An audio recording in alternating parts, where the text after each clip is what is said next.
તો જીવનમાં સુખની સરગમ વહેવા લાગે. પ્રમુખ સ્વામી મહારાજના જીવનમાંથી પહેલો સંદેશ આ છે, અહંકાર છોડી દેવો જોઈએ.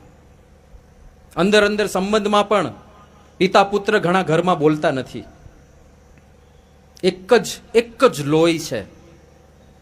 પિતા અને પુત્રનો કેટલો પવિત્ર સંબંધ કહેવાય છે. આપણા શાસ્ત્રોમાં દાખલાઓ છે. રામચંદ્ર ભગવાન અને દશરથનો પ્રેમ.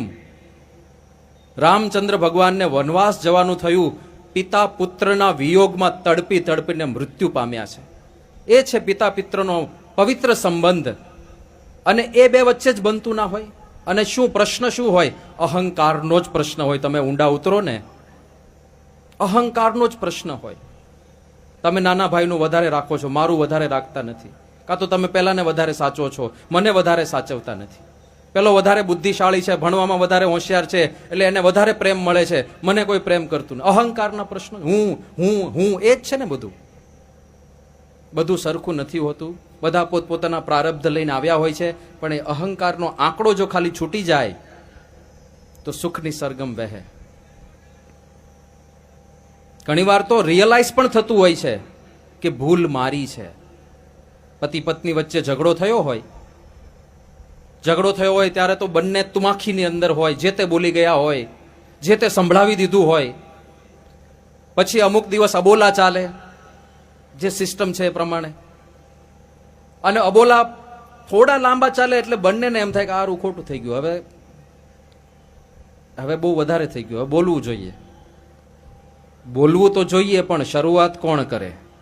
ત્યાં અહંકારની દિવાલ આડી આવીને ઊભી રહે. શરૂઆત કોણ કરે? વાંક એનો છે તો એ માફી માગે, એ શરૂઆત કરે. આ બાજુ વિચાર કરે કે વાંક ક્યાં મારો છે? વાંક તો એમનો છે, એ શરૂઆત કરે.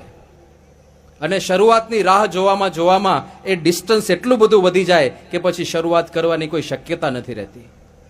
ત્યાં પણ અહંકાર આડો આવીને ઊભો રહે છે. આ અહંકારની દિવાલ જો આપણે ખાળી શકીએ તો પ્રમુખ સ્વામી મહારાજના આશીર્વાદ પણ આપણા ઉપર વરસશે. અભિમાન તોડી નાખો. અને શેનું અભિમાન કરીએ છીએ આપણે?